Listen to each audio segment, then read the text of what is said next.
Good morning, radio listeners, TV viewers, and our followers on social media. This is your program, The Morning Show with Elton Jones.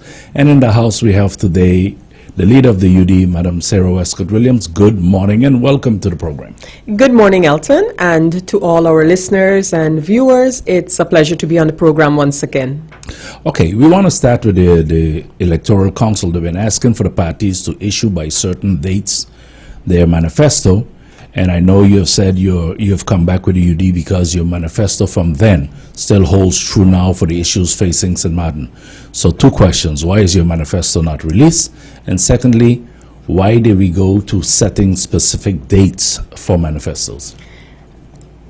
You know, let me first of all say that having your manifesto, definitely before election, of course, because the whole idea behind having a manifesto is to show the voters what the party stands for and principles of the party, etc. So it is a requirement according to the law that regulates political parties that you indicate when and how you will have your party manifesto. In our case, so in the case of the UD as well as several other political parties, it is mentioned, and now I'm speaking specifically for the UD, that the manifesto will be published as much as possible along with the postulation. So that's how we have it in our articles of incorporation. And there's so many angles to this matter of the party manifesto. But let me first answer your question. So yes, in 2018 we had a party manifesto. On the basis of that manifesto and the manifesto of our coalition partner back then, so the St. Martin Christian Party, we then established an elaborate governing program. So yes, indeed, when I look at the UD SMCP program, many of the things that we had set out to do in 2018 are still there to be done. The focus was on the reconstruction, like we have spoken about on several occasions, and there's still a lot to be done according to that governing program. So yes, when I look at our 2018 political manifesto, that's the one that you published during a campaign going into an election, that is still very much in place, because actually the manifesto does not go so much into details in terms of what you want to do, but it does establish the principles of the party based on what you are contesting the election, some of your priority areas as a political party, etc., etc. And as I know, so now I am looking at our 2018 party manifesto along with some other members of the party and seeing where and how it should be tweaked to acknowledge the fact that we have had some time since we established it. But in doing this review, in doing this tweaking of this political manifesto, I realized that you present a manifesto to the voting population, but there is very little discussion about the party manifesto and manifestos in general, maybe within the party itself.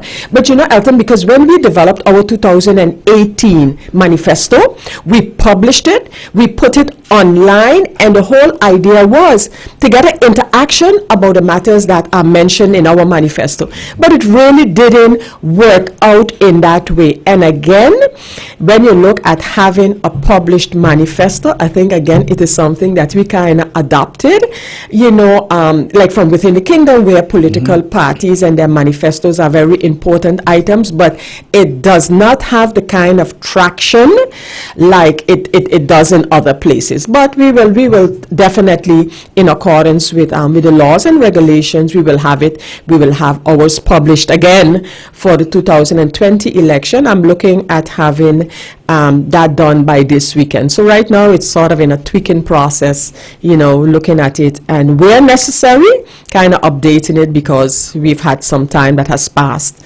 since our 2018 manifesto.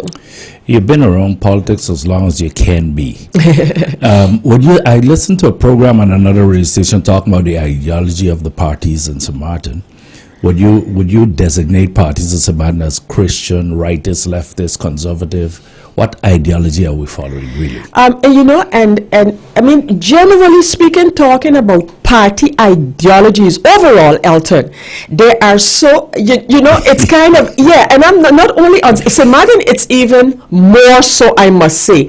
But, because right now you see a tendency overall that political parties are not really following in its totality the very narrow ideologies of a political party like we used to have in the past, So in terms of, of course, we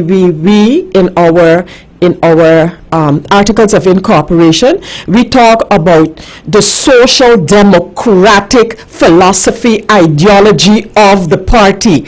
But even that term, even that stream, that ideology, you often see where you go sometimes more in the social direction, sometimes more in the so it is not as straightforward as ideologies of political parties used to be in the past, and you see it with all political parties. If you take the Republicans and the Democrats in the United States, you see where you have different streams, even with the Democrats, different streams even with the Republicans. So in our case, Elton, if you look at that social democratic nature, that social democratic philosophy, ideology of the party, I think that we can safely say, and looking at the party from which the UD has come, and that is the Democratic Party. It's really a party about, for the people, for all of the people, not discriminating, in terms of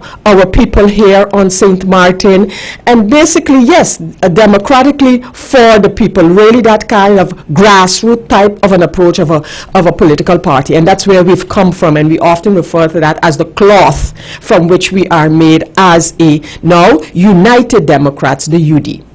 Okay, we've been talking for a while, talking about stability and what happens in government and the individuality.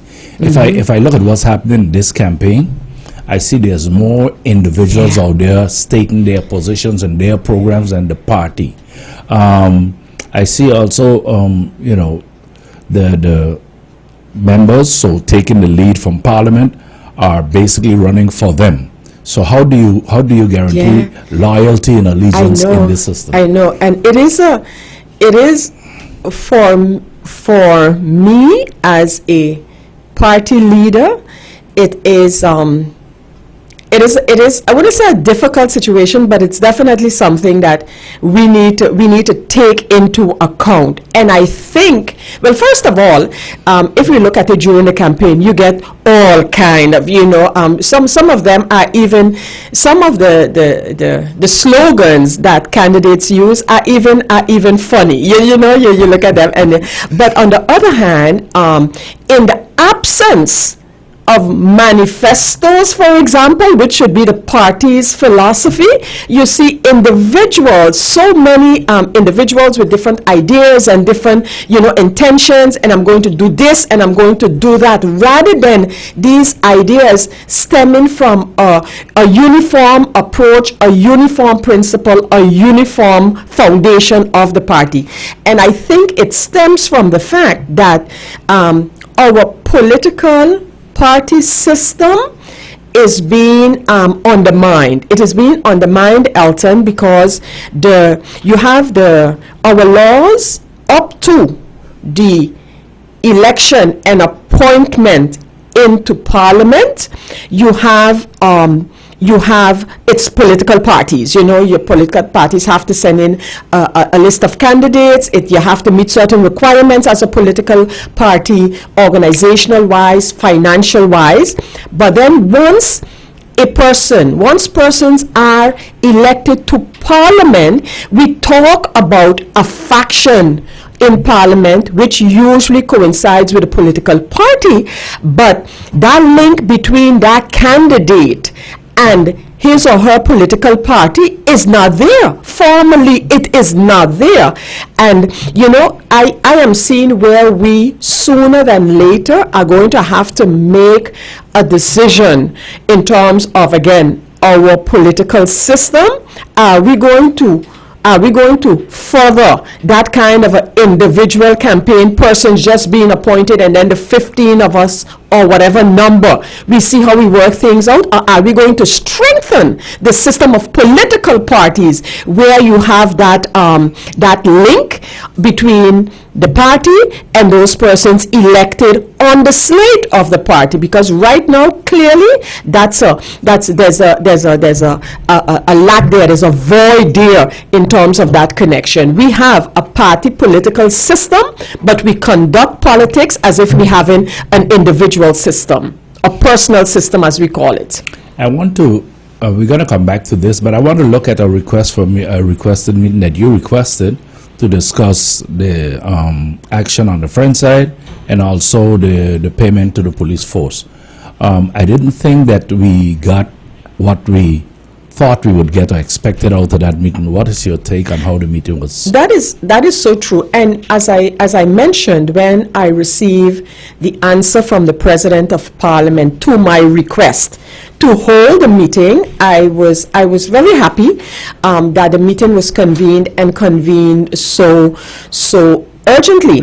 And ELTON, you know that what we call now our faction leaders meeting is actually a meeting of so-called seniors. This faction leaders meeting on St. Martin stems from what we used to know in the Antillean days, and up to some years ago, even in our rules of order on St. Martin, we used to use the term Senioren Convent. Exactly. We used to, but then it was like, okay, Senora Convent, how does that name apply to St. Martin? And we changed it to a meeting of faction leaders. But the idea behind it is just like the Senora Convent. So the faction leaders in Parliament get together to discuss items of national interest, you know, where you can have an open discussion as the representatives of your faction or even of your party on matters that are of critical interest. So I was happy when the chairperson of Parliament called the meeting, but having gone to the meeting, I realized that the intention of the coalition faction leaders was actually to basically tell me they did not think it was a good idea to even ask for the meeting.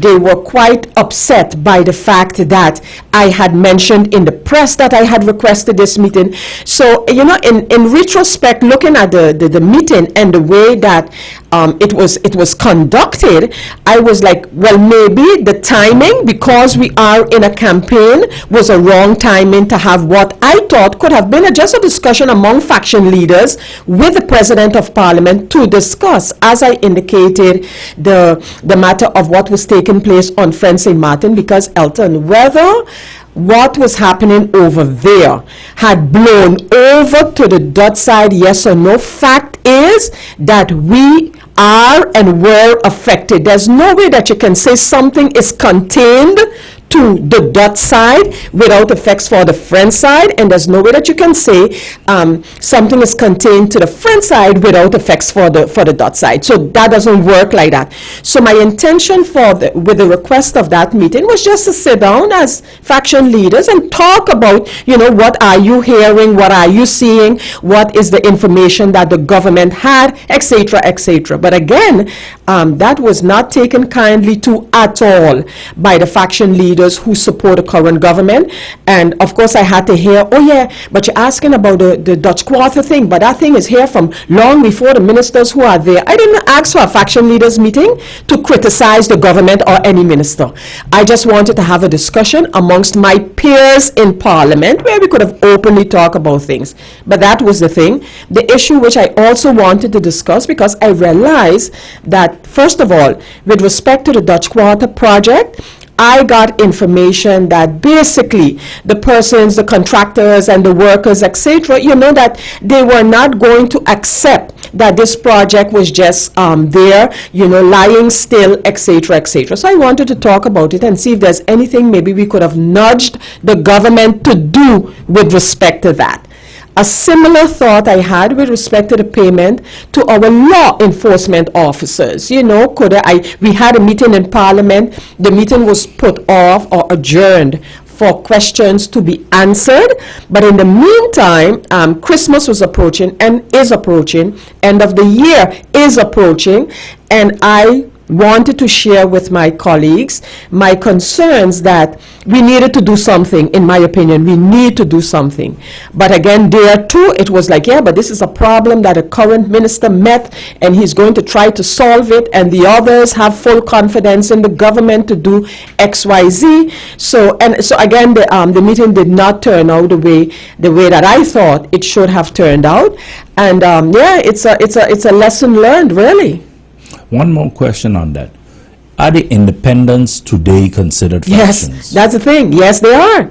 Yes, they are. Every independent member. So every member who has left his or her party and declared themselves independent are now considered a faction leader. So in that meeting that I requested, you had, of course, the chairperson who has to be in a meeting of faction leaders. You had MP Bryson, you had MP Mercelina, you had MP Smith, and you had myself. And especially those members supporting the current government coalition, they were very negative about the meeting, about the points, and of course started, pointing, yeah, but that's a problem that was there from 2 years, how you go, But the same coalition in a meeting regarding the UTS and payment to our law enforcement officers came with the idea to have a motion that would then sort of instruct the government to find a payment for our law enforcement officers. That motion didn't pass because the meeting wasn't finished. But then, on the other hand, in the faction leaders meeting, you are accusing me of basically not giving the government a chance to do what they got to do. So that kind of politicking was too prevalent in the meeting. At a certain time, I just thanked them for their presence and realized that the discussion was not really taking us anywhere. Now we're running up on time, so I'm going to let you do your own addressing to the people. And if you want to touch your manifesto on what is still pending, it's all yours. Yes. Thank you once again. So, ELTON, coming back to the manifesto, yes, I believe letting the people know what our passion, what our thrust is going in or being in this campaign is definitely one where we believe there are many things still to be done. Partly reconstruction, but for us right now, for the United Democrats, the UD Party, it's about that long-term vision for St. Martin beyond the reconstruction. Hence, we use the slogan, the stabilizing factor, because we can come with the brightest of ideas as a party, as individual members in the party, in terms of we're going to do this, we're going to do the other, etc. But ELTON, if we don't have some type of a collective vision, none of these plans are going to materialize. So we need to be able to have that stability going forward that we can then together come with a plan for St. Martin. I like to refer to the National Development Plan, which was under construction, which seems to be still under construction. And then if we can tie it in to globally recognized benchmarks, such as the Sustainable Development Goals, the SDGs, at least we can measure ourselves in terms of going forward as a country, taking everybody in this country of St. Martin along with us. So that's our focus for this election. And remember, we don't know. Legislative wise, we don't know of snap elections.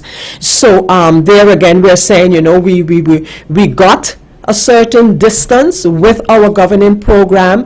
There are many things still to be addressed, and foremost on our mind is the economic recovery of St. Martin, because we could talk a lot about what government should do, and we want to build roads and homes, and we want to increase pension and minimum wage, but all of these things tie into one another. So we can't address them piece, but we need to look, one, at the economic recovery of St. Martin, where you would get a spin-off in terms of jobs, in terms of entrepreneurship for those who want to go into business, funds for government. And, because you hear so many ideas now in this campaign regarding financing of, be it roads or homes or whatever have you. And where are the persons looking for this money to come from? Actually, government institutions such as the pension fund, such as the SZV. But I mean, how many times can we go around in that same circle in terms we need money coming into St. Martin, we need investments coming into St. Martin, and again, to create a spin-off in terms of jobs, one, in terms of business, in terms of new business opportunities, but also so that government can have the income that can then act where necessary as a social safety net for those persons who would not be taken up into the economic recovery of St. Martin. Are you satisfied with, and I'm looking only at your manifesto now from last time, that the things that you put there and that was in the governing accord were met, or to some degree met? We know now that the airport is over the line, I think, but the other things like roofing, housing, the dump, and so there has not been much done in touching those. One of the focuses of our Manifesto 2020 is going to be a review, firstly, of our constitutional status after 10 years of being country St. Martin, and very specific in that review is this process of the trust fund and how the money designated for St. Martin is trickling into St. Martin via the World Bank.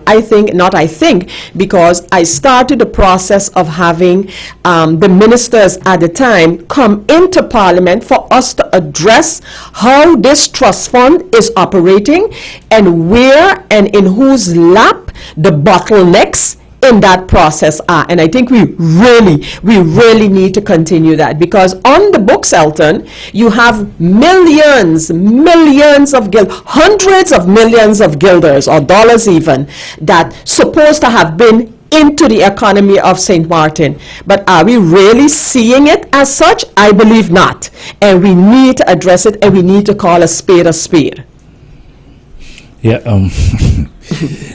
but one of the things I saw, and we talked about this briefly before we start, there's all these proposals of putting 1,000 houses and stuff like that, but we haven't dealt with the initial part of this emergency, which is the roofing that was severely damaged by the hurricane.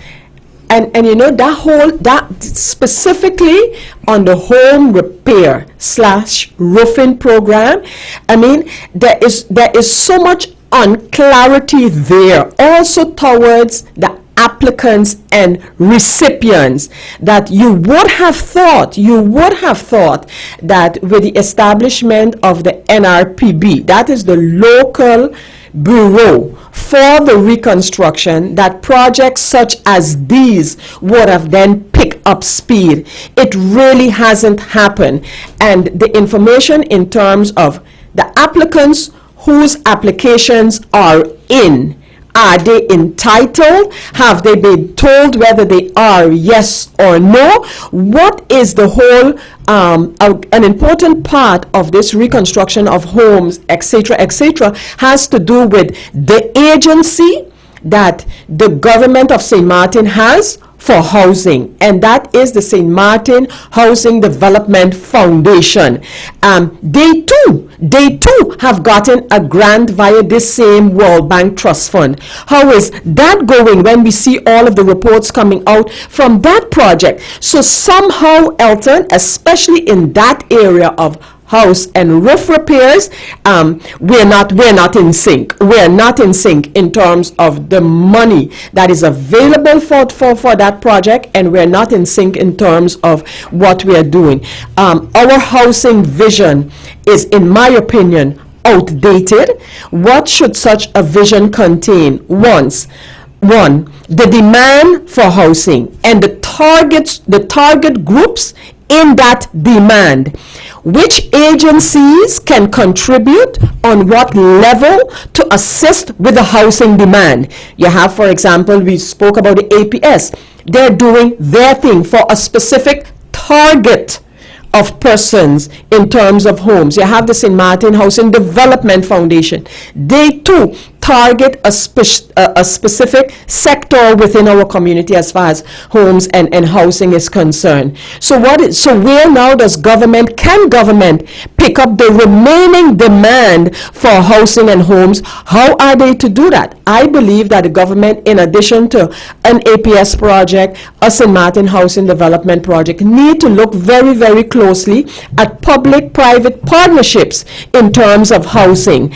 And, because ELTON, just off the top of my head, I know there have been numbers floating around of need for homes in the thousands, but we need to decide how are we going to get there, what part of it can we put with an agency like the Housing Foundation, with an agency like a semi-government agency like the APS, the pension fund, and where can we enter into public-private agreements, to lessen the need to get a bite on the tremendous need for affordable housing on St. Martin, because the cry that is out there is for housing, affordable housing, even minimally decent housing for people on St. Martin. And then you take into consideration the discussion about minimum wage. Minimum wage discussion is one thing, but what about the cost of living for the minimum wage earners? And we'll never, in my opinion, on the short term at least, be able to increase the minimum wage to the level that actually a person, a family need on St. Martin. But what we can do, in addition to looking at the minimum wage and starting by indexing that wage, which we have stopped for a couple of years, let's look at the cost of living for especially the minimum wage earners, because then you can bring down the cost that actually these persons have, and they're asked to survive on a minimum wage. I saw yesterday, and we're getting to the end. I saw yesterday the requirements to get assistance in the reconstruction. I find it very unfair to the people. Why I find it unfair is that back in 2017, and we all were in kind of shock, or early 2018, we were still getting back to grips with all that need to be done. But I believe we created the expectation among people that this will be coming. Yeah.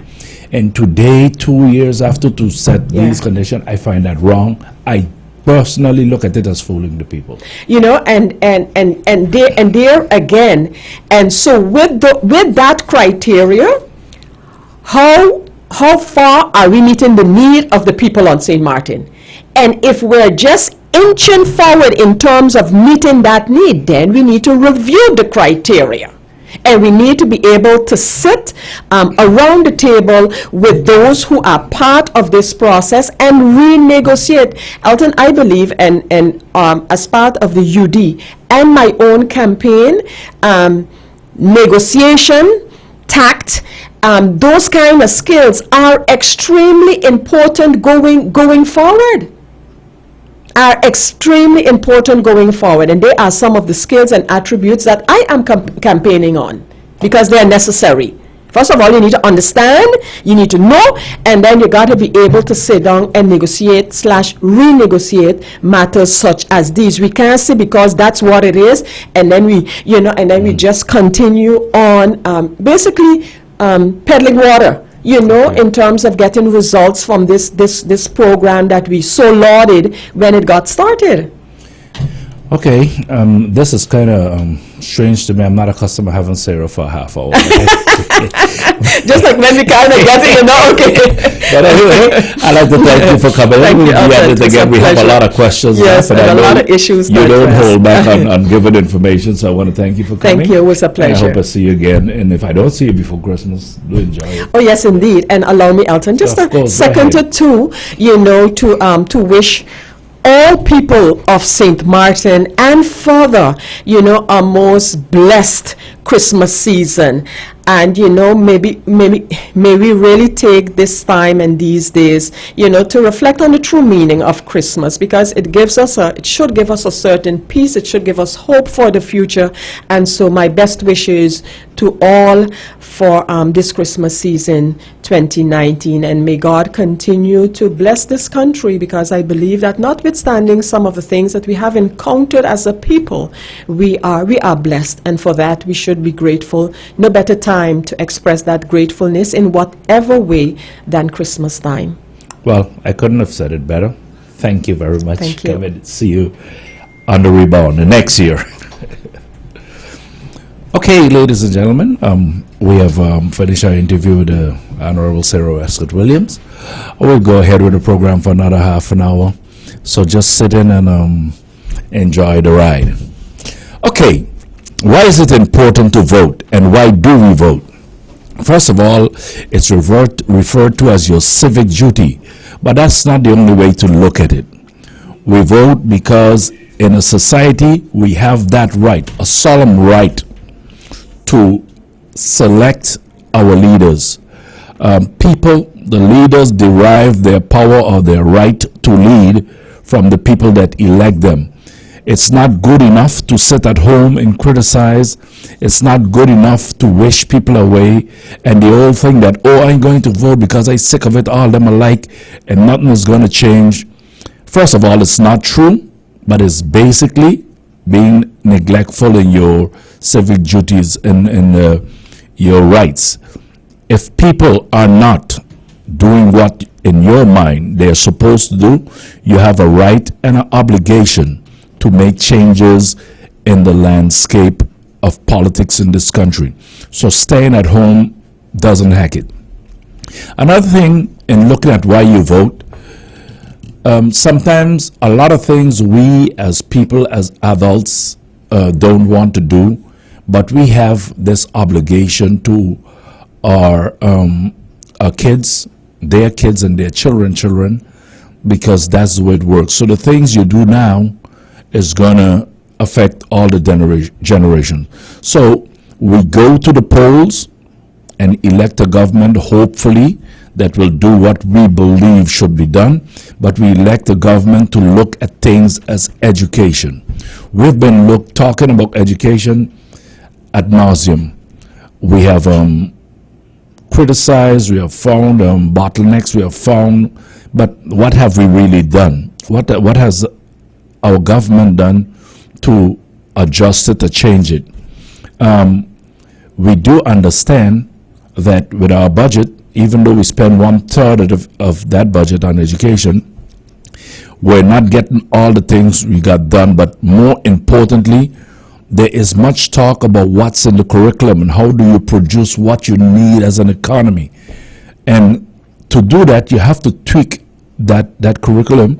And the way it's set up right now, we're not getting, or we're not seeing the input we think that a government that finances the education, that bankrolls the education, should have in that education to make sure we have what we get. Another thing we know to look at in education, we send about 300 kids or more per year the world around for furthering their education, tertiary education, and vocational training, whatever. And the old thought was that everybody that went away to study came back and worked for government. But reality check, we don't have the room to pick up 300 people every 2 or 3 years, so that's not going to work.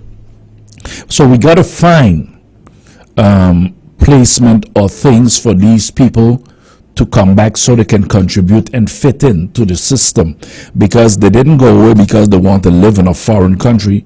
The intention was to go away, prepare yourself, upgrade yourself, and come back and make a contribution.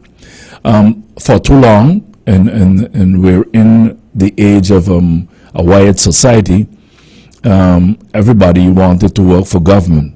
But with the kind of training you have now, people can do better working for themselves, and that's why we need a kind of pilot or incubator system for entrepreneurs to train people or encourage people to getting into their own business. Be the owner, be the boss.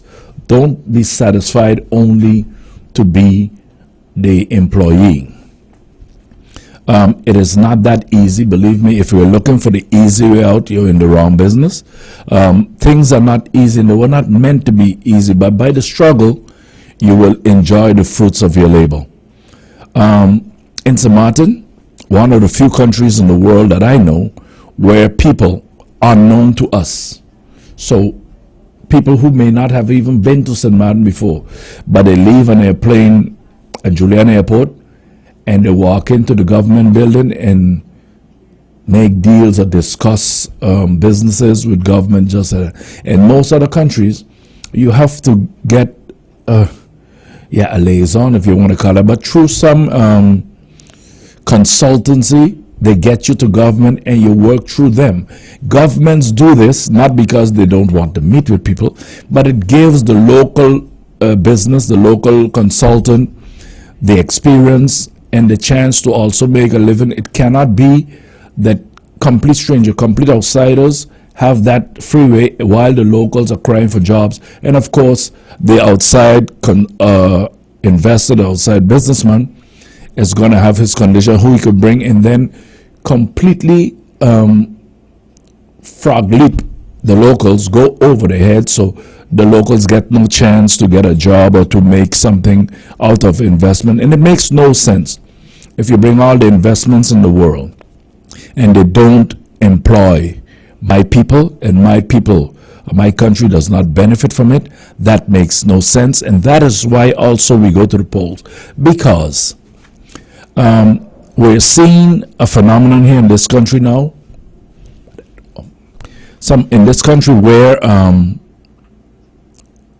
people come from all over the world, and illegals too, set up companies.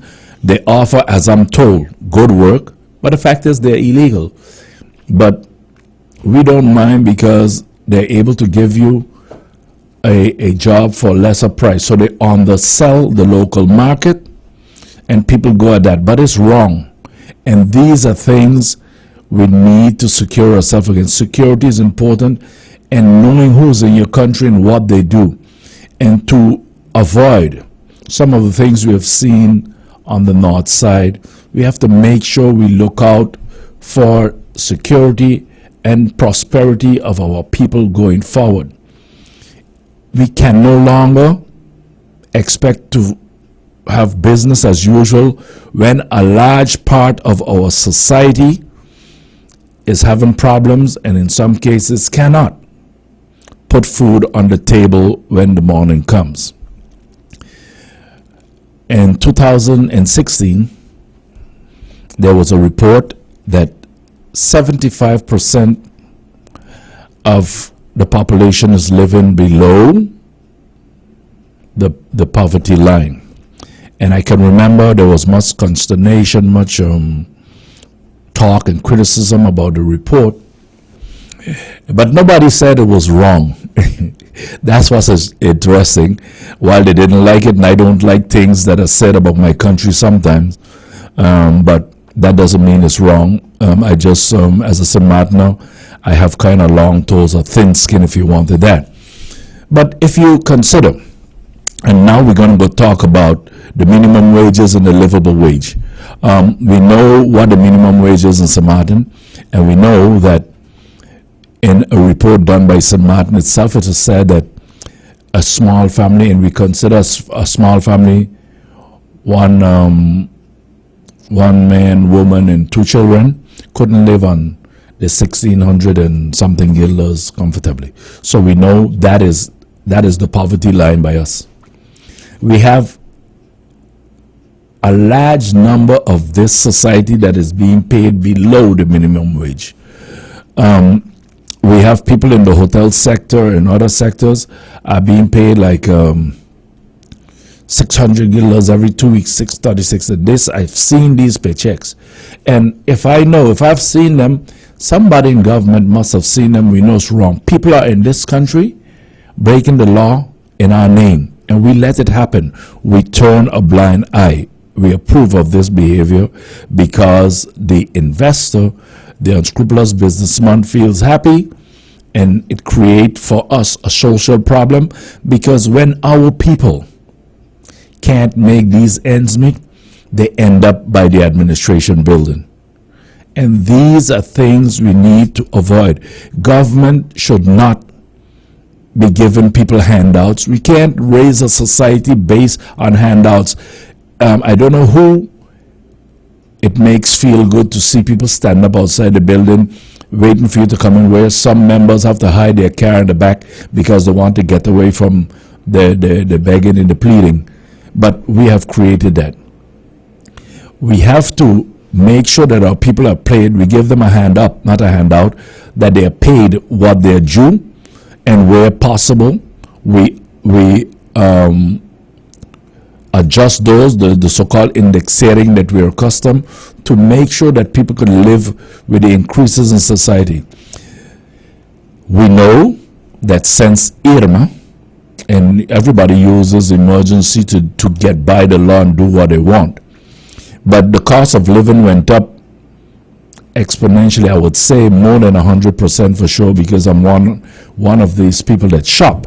And if you go to the supermarkets, you see what happens with the prices from 2 years ago. The government back then in 2014 requested this study on minimum wage and livable wage, and I think in 2016 it was delivered. It wasn't published, but from the information you got from it, it was said that the minimum wage in St. Martin should be about 4,000 guilders. And if you convert it in dollars, because that's what we do in St. Martin, it should be about $2,222. Now, let's just be fair. While these figures, and I've had a little experience with unionism, these figures is what you aspire to, what you want to reach. You need to understand that if you move from just about 1,600 to 2,000 to 4,000 guilders, it will be an economic shock. It will drop the economy. It will cause a sink in everything, because it will be, the companies will not be able to absorb it. Besides that, they will also pass it down to the consumer. So while you'll have more cash, your spending power wouldn't become more, because everything will become more expensive. So what you do as unions and as good negotiators, you phase in these things. So it is not strange for a government, any government, to say, well, this is where we are, this is what we get, and this is the proposal we have. We give, say, 3% increase in 2020, and 2022 we give another 5% as the economy develops. But we cannot stay where we are and complain that, yeah, that's too far to reach. You're never going to reach the top of the hill if you stay at the bottom and look how steep it is. You have to start gradually making your way up the mountain. So there are ways to go, and these are the things we have to vote for. It is nice in a small society where we know everybody by first name, and we like this one and don't like that one. You know, we vote for the people we like, and that is quite okay. But you cannot vote for somebody on Wednesday and on Thursday complain about what they're doing. Either it's what you want, where you want to see your country go, or not. The charismatic part of politics is nice, but it doesn't really put food on the table. The other things we vote for is making sure we have a healthy society, public health. As we know, we are on the road to financing a new hospital. We have come up with some financing schemes, and some of them that I don't like, but that's beside the point, to build a new hospital. But we need to understand that a new hospital is not going to take care of our health needs. It's nice to have a new building, but quality care is given by care professionals, not by a building. Meaning you have to have the professionals you need to be able to address the health issues that affect our population. One of them being, of course, diabetes, hypertension, those things that affect the society. We need the professionals to handle them.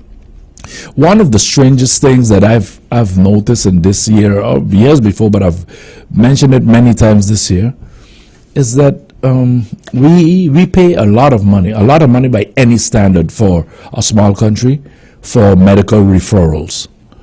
There's a lot wrong with the medical referrals, but because you live on an island and you can't drive to another state or another province and get the care you need, you have to fly.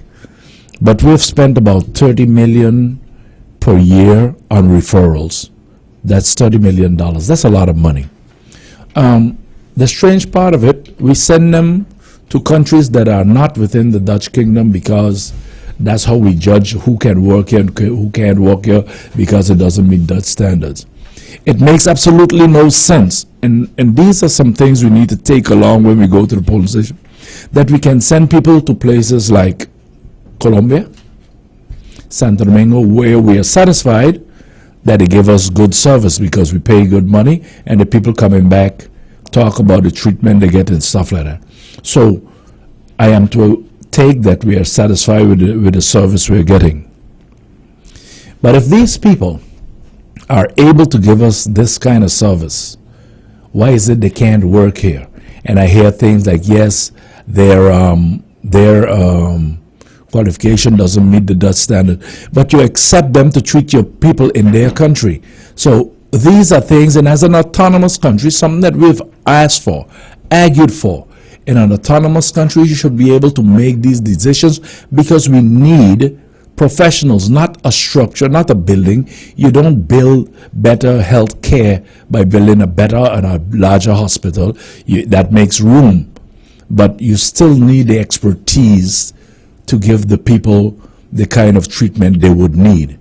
So we need to look at that. And of course, the first choice will be to go there and see or seek the professionals that we have ourselves, that we have sent to qualify themselves and come back, because many of them are not coming back because of the treatment or lack thereof that they get from their government. We know, and I know personally, that we have set up these packages for people that come to this country, giving them house and car and a lot of other perks, tickets back to the country and these things. And maybe that's what you need to do to attract what you don't have.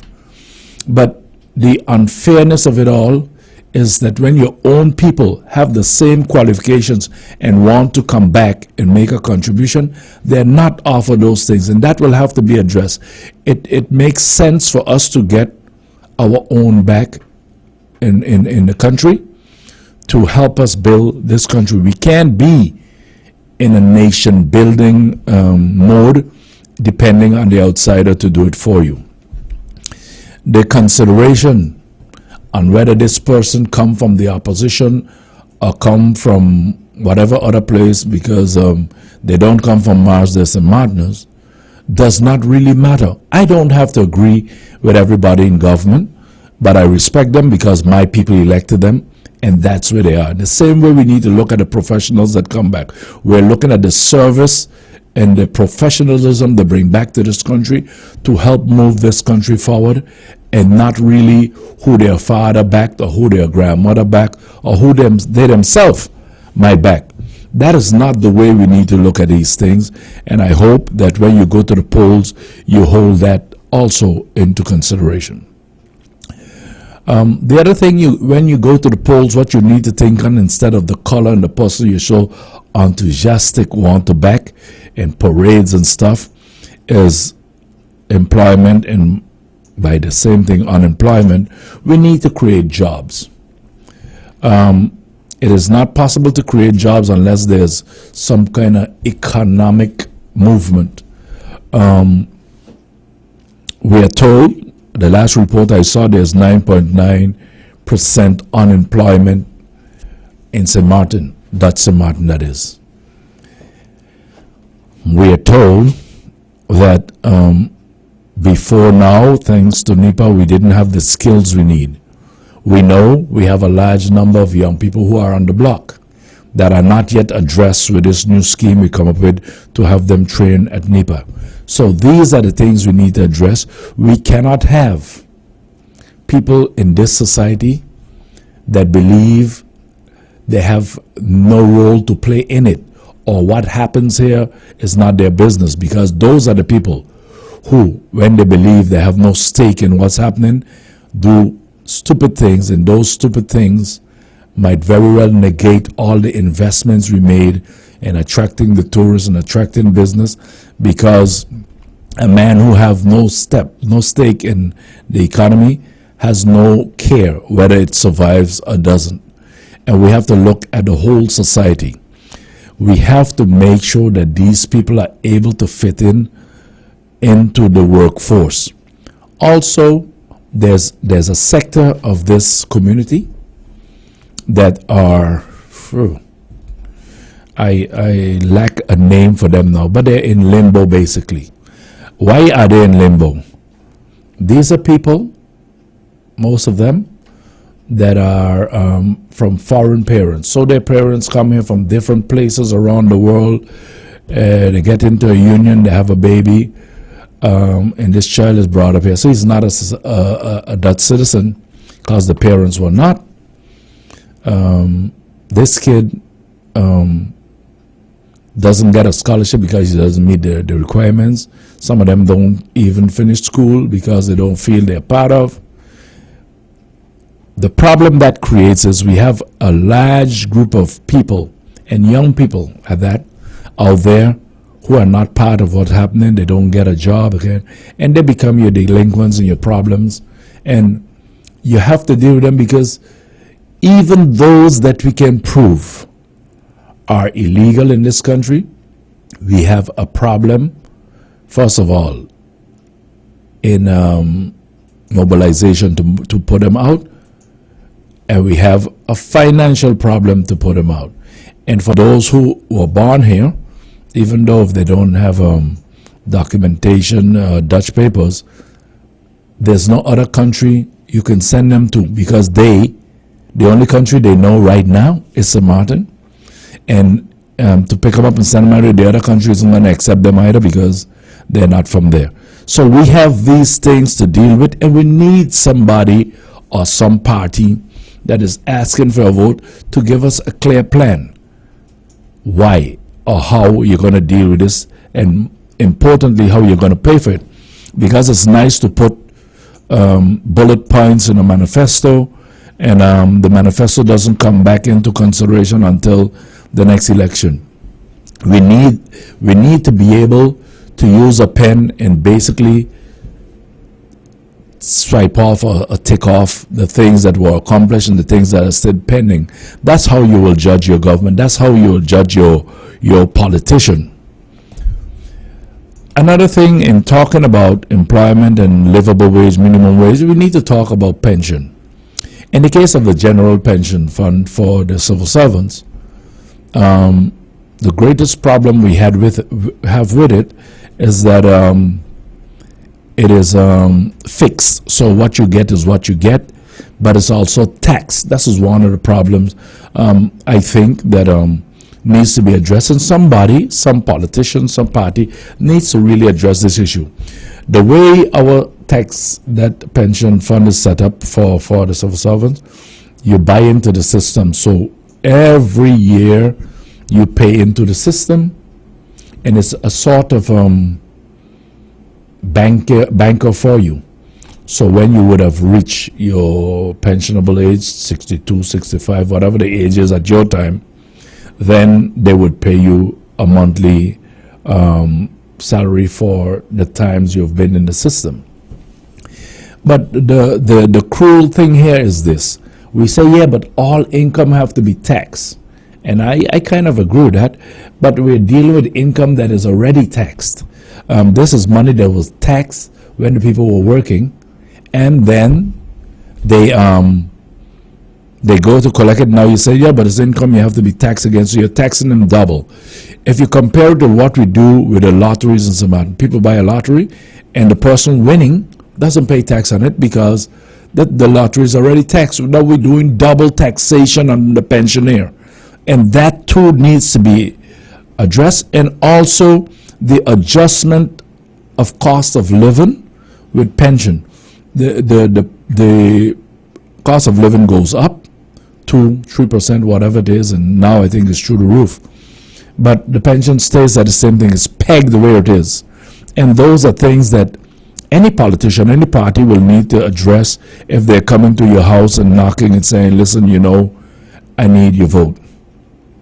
We need our politicians, our parties, political parties, to get serious about security in this country. We have seen in the last year, we have had a political football in dealing with the function book and the payments to our police force. And I think it's unjust. It's for lack of a better word, almost criminal. We have been discussing this issue now for 10 years. There have been about 8 or 9 different ministers of justice, and the good ladies and gentlemen in blue have got nothing but lip service. It is time we stop playing with people's emotions, stop playing with the livelihood of these young men and women that you ask to be the front line in your protection, but after that you don't care about them. Those things are wrong, and it has to be addressed. We have come up with a solution, and that too, because of political gaming, turned out not to have worked out that way. We're hearing now, and I would hope that these good gentlemen, ladies and gentlemen, will get some kind of advance, something that will put a smile on the face in this time of the year to go home to the family and say, well, look, we could have, you know, an extra ham or extra Christmas tree.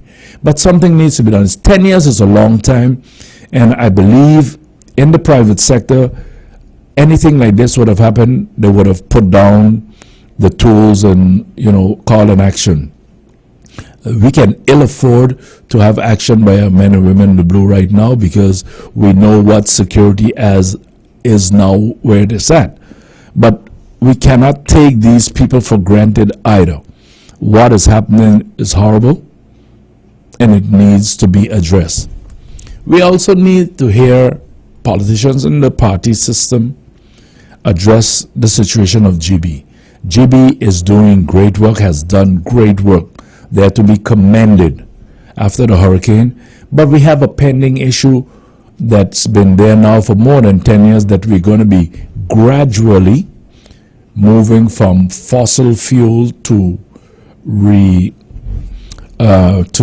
cleaner energy, reusable energy, renewable energy.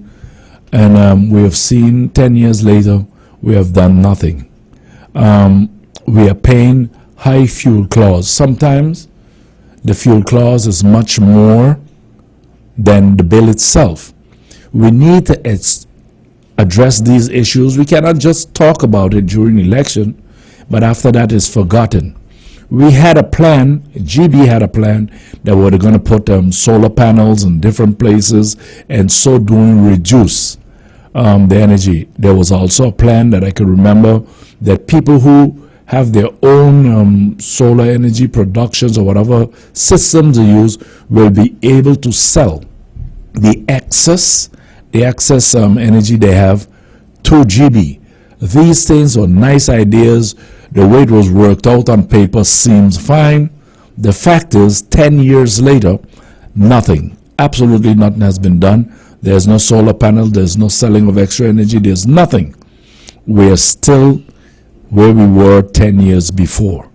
And even though we've been to the polls so many times since then, we need to come to grips and we need to get serious about what we're telling people and what we're actually doing. The country must be better off for the experience and the obligation or the use of their civic right to having elected you to run their business, to take care of their house, rather than having you make excuses for what you didn't do or couldn't do. And lastly, I want to address the situation of the dump, the so-called landfill, where there's nothing left to fill. For some 30 years now, we have we have seen and recognized the dump as a political issue, as a health issue, as an eyesore, something that we need to address. We have had in 30 years, maybe 30 presentations on what can be done, how it would be done, and how it would be paid. We had an build, own, and operate. We had different structures, but the thing was the connection to GB. They would be selling the energy from gasification, from incineration, whatever system they use. The idea was they would make money from selling to GB.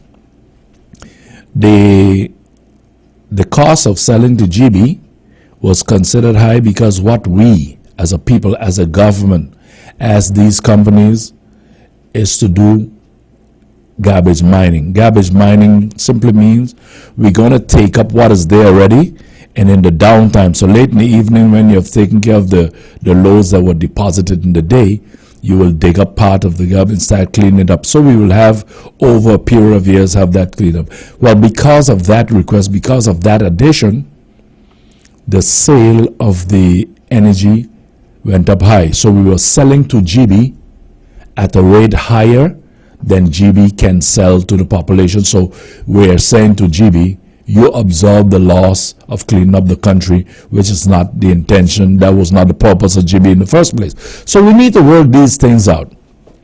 Can we, or would we be willing to go ahead with the cleanup of the dump, getting an incineration plant and not do mining? No, because we want that man-made mountain to go away. When that mountain was put there, I can remember well, the idea at the time, it was going to go to 12 meters. In the interim, we would have found an alternate solution. Therefore, we did not.